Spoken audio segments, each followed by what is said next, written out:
Welcome back, and we're already up to episode 5 in our quest to be able to play the pentatonic scale horizontally all over the fretboard of the guitar.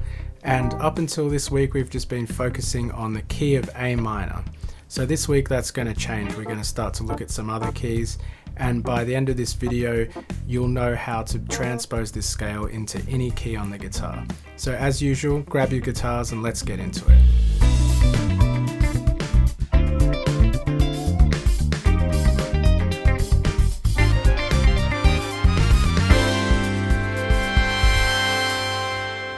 Let's start with the most common approach to be able to change the key of the pentatonic scale. So we'll take our 5th fret A minor pentatonic position that we did last week, and we'll start there.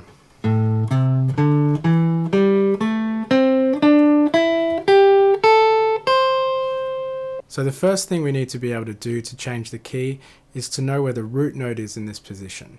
And the root note is an A, of course, and that's on the 5th fret of the 6th string here. So as long as we know how to find the other notes along a string, we can transpose that to any key. So this week we're going to be focusing on 4 of the most common keys on the guitar. And those keys are going to be A minor, E minor, D minor, and B minor. So let's move it to E minor, which we actually did last week. So last week we talked about how the open string is an E, the 12th fret is the octave of that, so we can move it up to here.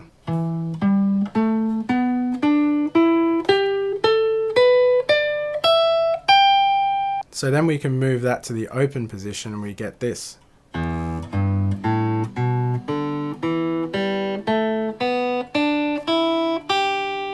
Now let's move it to D. So there's a few ways we can find D. The easiest one though is to take this E up here, which we just played, the 12th fret, and we go back 2 frets and we've got D. Let's play D minor pentatonic.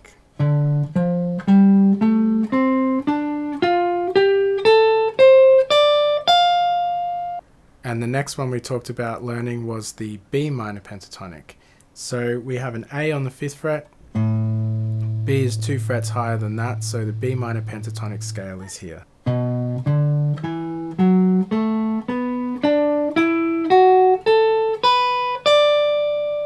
So that's pretty much it for that approach. As long as you know where the notes are on the 6th string, you can now move that scale to any key. So that approach to changing key is really useful, except it's really limited as well. You just end up stuck in a position, and the whole point of this video series is to get everybody to play more horizontally, so that approach doesn't allow that at all. So let's look at a different way. We can take the same position of A minor pentatonic, but instead of playing throughout the whole position and ending up here, like this, we can just learn 1 octave of it. Remember, the pentatonic scale only has 5 notes, so 1, 2, 3, 4, 5, and then we end up an octave higher. A. So what we can do is we can take the notes A, C, D, E, G, and then this A up the octave, and we can find that all over the fretboard. Let's go to the 12th fret on the A string, and it's going to look exactly the same but sound an octave higher.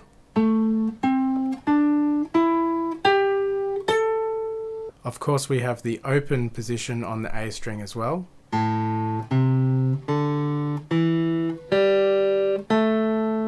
Alright, let's try a different place. What about the 4th string A here on the 7th fret? With this one we're going to be crossing the B string, so that means that everything's going to look 1 fret higher on that string. So that will look like this.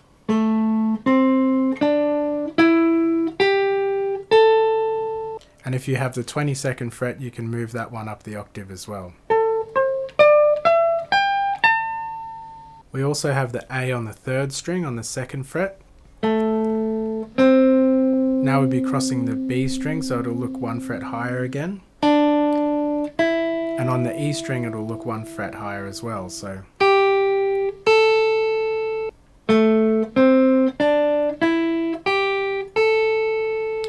can move that one up the octave as well.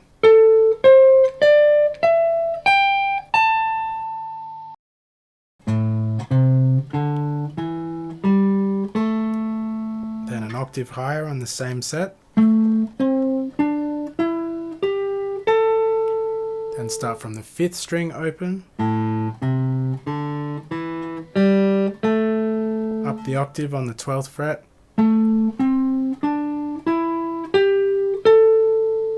4th string on the 7th fret.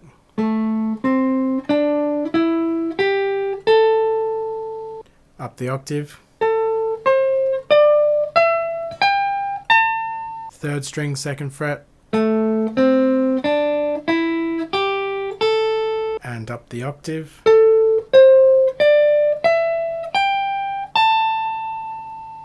Alright, let's move these shapes to E minor now.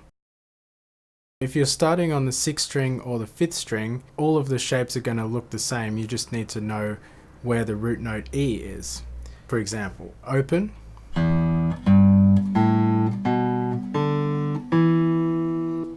And the 12th fret looks the same.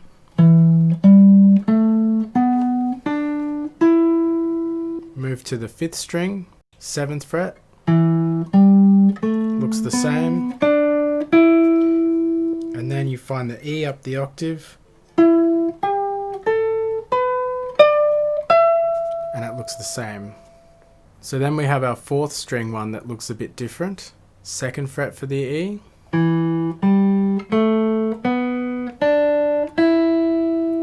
Up the octave to the 14th fret.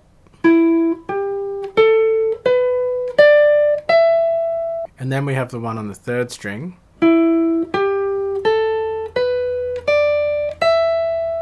And you can't do the one up the octave because the E is here, so you run out of frets. Let's look at it for B minor now. So we take our A on the 5th fret from this pattern. And we move everything up 2 frets. Now you go up the octave, which takes you to the 19th fret. We'll move that to the 5th string, so the A is open, the B is 2 frets higher.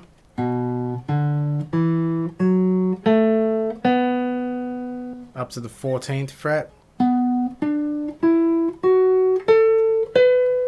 So those 4 look the same. Let's move to the 4th string ones where it looks a little bit different. So A minor was there, and our B is here. And with this one up the octave you can't do because the B ends up being on the 21st fret. So let's move to the 3rd string now, to the 4th fret B. Then we go up the octave to the 16th. Okay, let's move that to D minor. So if you know your E minor scale really well, you could move the E minor backwards. So you take this one and move it backwards. So it goes down 2 frets. That's the first one. You run out of frets up here, so you can't do that up the octave.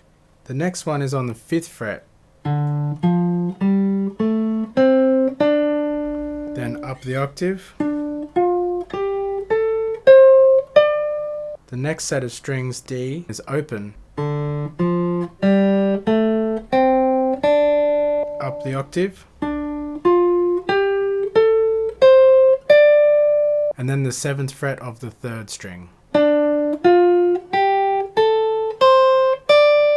Move that up the octave to the 19th fret.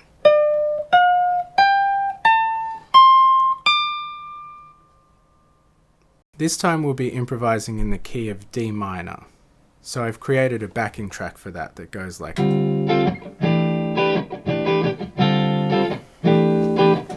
So basically, it's just a simple vamp in D minor. What we're going to do is take these 6-note positions that we came up with earlier,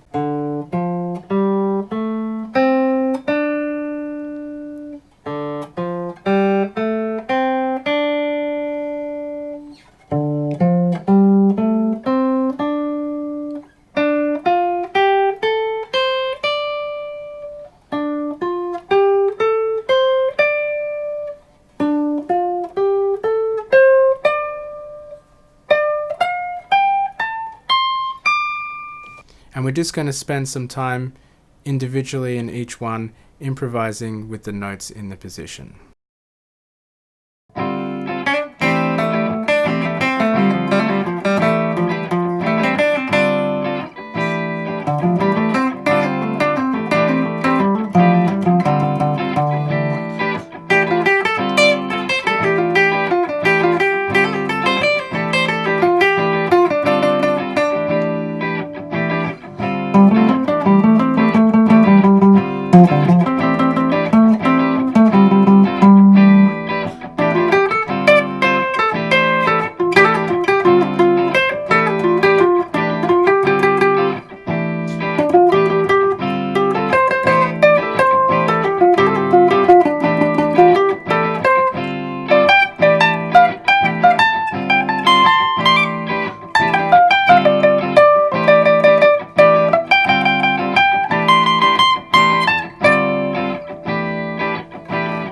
So in that improvisation, I made a conscious effort to spend a bit of time in each position, and I left a little bit of a gap and then went to the next one and improvised with that one and so on. So in the next improvisation, I'm going to spend a bit more time trying to connect them together, so it won't be as clear I'm playing in one and then another, but I'll be playing lines that go through each one of them.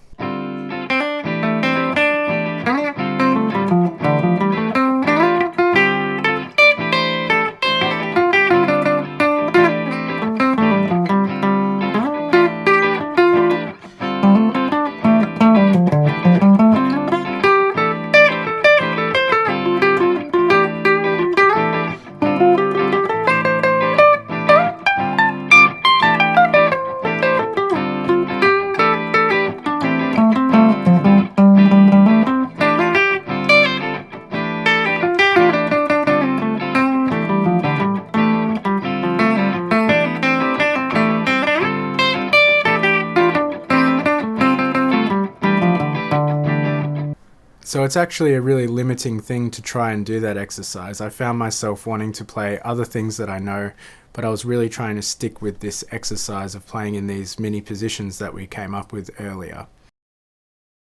So now it's your turn. I'm going to put this backing track on and you're going to improvise with these mini positions. First start off by trying to stay in one, spending a bit of time, playing another one, spend a bit of time there. You might go back to the first one, or you might move on to another one, try and connect 2 or 3 together. And as you feel more comfortable with them all, start to blur the lines a bit in between where each position starts and finishes.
Improvising with backing tracks like this is a great way to take what you've been working on in your patterns and turn it into music.